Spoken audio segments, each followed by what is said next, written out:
Continuamos en Noticias a las 6 a.m. Revisamos los diarios de circulación nacional. El titular generalizado en la prensa escrita, y vaya que los cables de agencias internacionales. Anulado fallo por genocidio, debate retrocede hasta el 19 de abril, titula el rotativo Prensa Libre.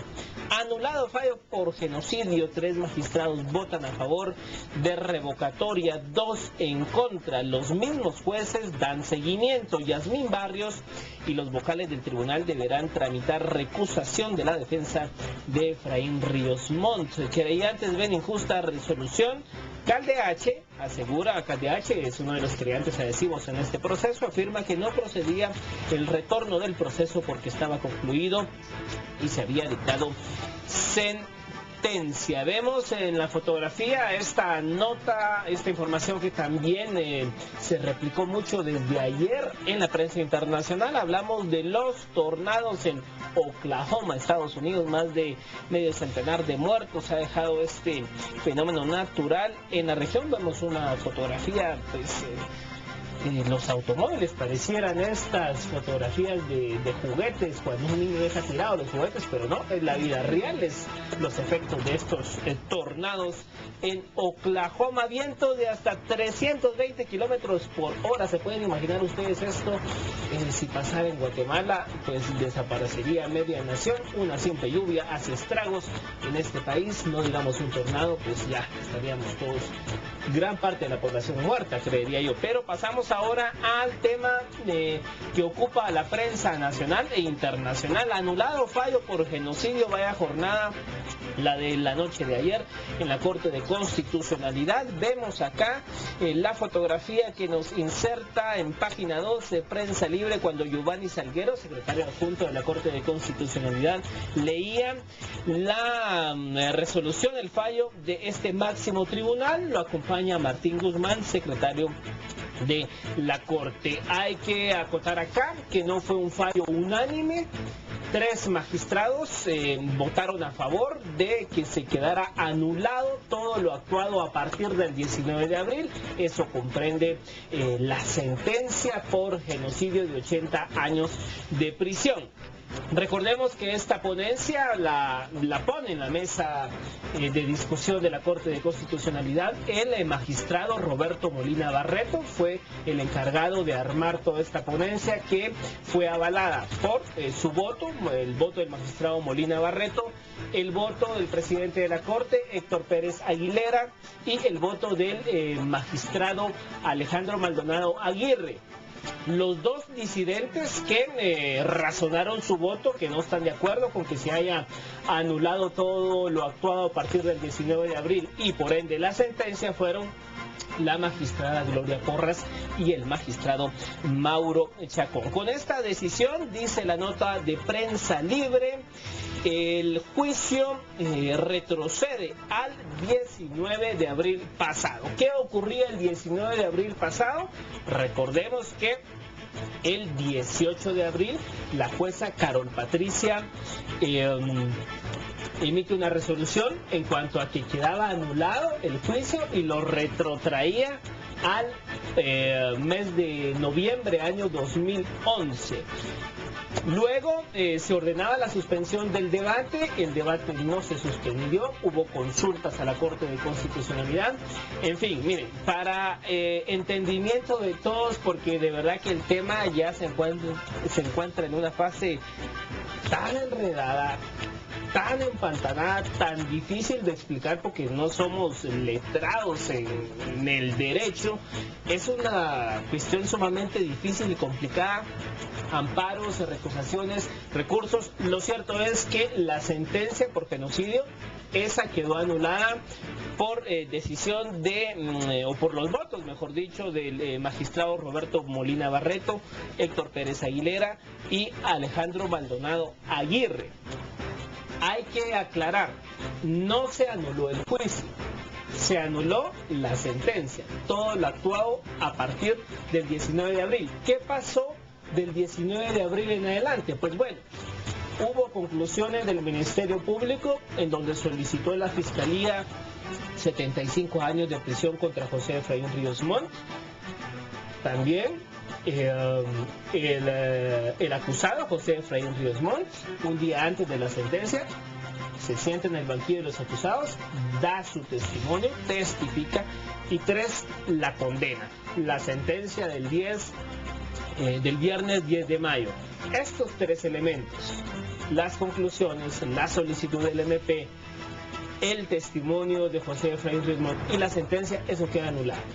El juicio regresa a la fase del 19 de abril para atrás, donde ya las víctimas, donde ya las mujeres civiles, donde ya los peritos propuestos por la Fiscalía y propuestos por la defensa de Efraín Ríos Montt habían llegado a el tribunal a dar sus testimonios, el resultado de sus peritajes. Se dice en la resolución, yo de verdad tengo muchas dudas. Prensa Libre dice que Yasmín Barrios y el tribunal debe de seguir conociendo. Desde la misma noche de ayer había esa discusión si el tribunal presidido por Yasmín Barrios debía de seguir conociendo el proceso. Prensa Libre dice que sí, otros abogados dicen que no. Lo cierto acá es que ya Yasmín Barrios y este tribunal ha emitido una sentencia, ha externado un criterio. Creo yo que por ese lado podría tener validez esta recusación que plantea la defensa de José Efraín Ríos Montt, y no digamos, a partir de hoy llegarán más acciones por parte del militar retirado para pues tratar de quitar del camino, por así decirlo, a la jueza Yasmín Barrios. Vemos un poco de reacciones por parte de sectores creyentes o de derechos humanos. Por ejemplo, llama la atención lo que dice Neri Rodenas, página 3, Diario Prensa Libre. Es una bofetada a las víctimas, ha dicho el director de la Oficina de Derechos Humanos del Arzobispado, al considerar que es una bofetada esta resolución de la Corte de Constitucionalidad. Por su parte, CACIF, el sector empresarial, que había solicitado días atrás precisamente esto, que se anulara la sentencia, el presidente de CACIF ha dicho, el señor Santiago Molina, ha dicho que esto fortalece el debido proceso. Así que opiniones encontradas, gente a favor, gente en contra de lo sucedido el día de ayer. Lo cierto es que al final quedan muchas dudas en el aire. Uno se pregunta, ¿será que la jueza Yasmín Barrios hizo todo esto a propósito? ¿Será que no? ¿Será que había voluntad de condenar a José Efraín Ríos Montt? Nos estamos perdiendo quizá en la forma y no estamos viendo el fondo.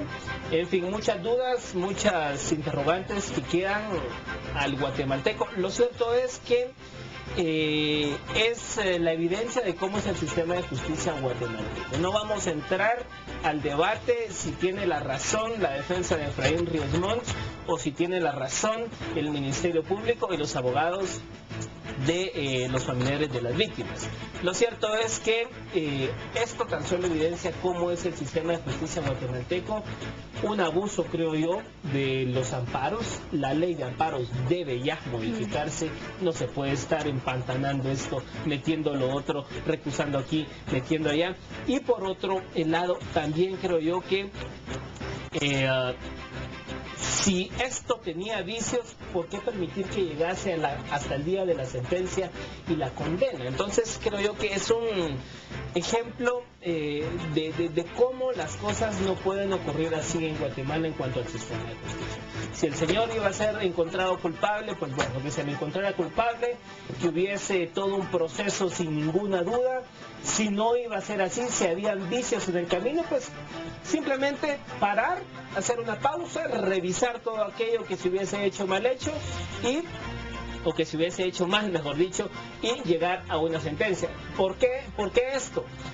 Porque al final solo revisen ustedes la prensa internacional, los cables de cómo a esta hora se está viendo al país. Como les digo, al tenor de que estemos a favor y en contra, eso cada quien sacará sus conclusiones desde su fuero personal y en base a los elementos que tiene la vista, cada quien podrá decidir si hubo o no hubo genocidio, si no soy yo una autoridad como para decir hubo o no hubo. Lo cierto es que tan solo revisemos cómo nos perciben ahorita a nivel internacional. Muchas dudas de por qué una sentencia de esta magnitud ahora pues se viene abajo. Sí, mira Mario, yo quisiera resaltar unos puntos rápidamente.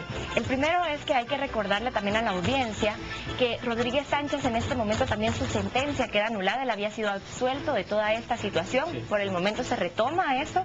Él puede ser que nuevamente sea ligado al proceso, que no quede absuelto y que reciba alguna pena si el tribunal que va a conocer el caso, que aún no sabemos si va a ser el mismo, si va a ser uno nuevo, etcétera, decide esta situación. Por otra parte, quisiera retomar una situación que está afectando directamente a toda la sociedad guatemalteca. Hay que recordar que el conflicto armado interno causó la polarización en el país y este juicio pues reabrió heridas, reabrió recuerdos, distintas situaciones. Y actualmente todo esto sigue marcando esta polarización y sigue fomentándola, porque vemos ahora que todos los distintos sectores que participaron dentro del conflicto armado interno, que su participación puede ser muy variada, vemos como cada quien tiene una postura diferente y exigen que se resuelva de la manera que se solicita. Por otra parte, hay que recordar que el genocidio como tal, el término genocidio, es lo más grave en el derecho internacional, es el término más grave. Pero también hay que recordar, Mario, que es el más difícil de probar. Entonces es una situación complicada y algo que recalcaban mucho ayer los expertos juristas de la Corte de Constitucionalidad es que ellos pusieron un amparo provisional y que la jueza no le dio trámite. Cuando se pone un amparo, quienes son los responsables de darle trámite a esta situación son directamente los jueces que están conociendo el caso.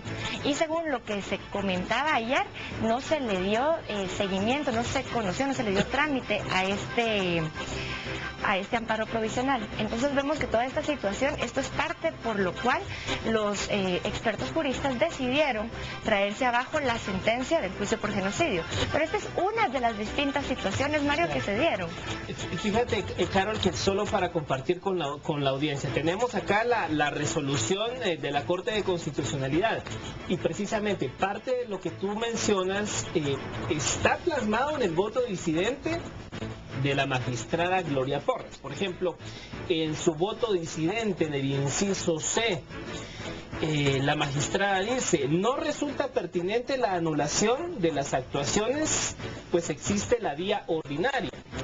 Dice la magistrada: estimo que este tribunal se excedió al anular las actuaciones dentro del proceso penal, pues con ello entra en el ámbito que corresponde a la jurisdicción ordinaria, pues esta, a través de los recursos que la ley de la materia establece, puede anular actuaciones en caso de advertir errores. Aquí la magistrada en su voto disidente, para entendimiento de todos, está diciendo precisamente el punto que tú tocabas, que la Corte no era como que el ámbito para dirimir todos estos errores.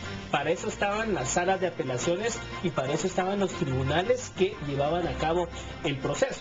Los otros tres magistrados pues difieren de la opinión de la magistrada Gloria Porras, quien hace un voto disidente, y al final la magistrada dice: por estas razones me aparto completamente de el criterio que por mayoría deciden hoy ordenar la cancelación o anulación de todo lo actuado. Dice la magistrada: el efecto de otorgar este curso es devastador para el sistema de justicia ordinaria, pero aún más para las víctimas que han confiado en dicho sistema, dice la magistrada Gloria Porras.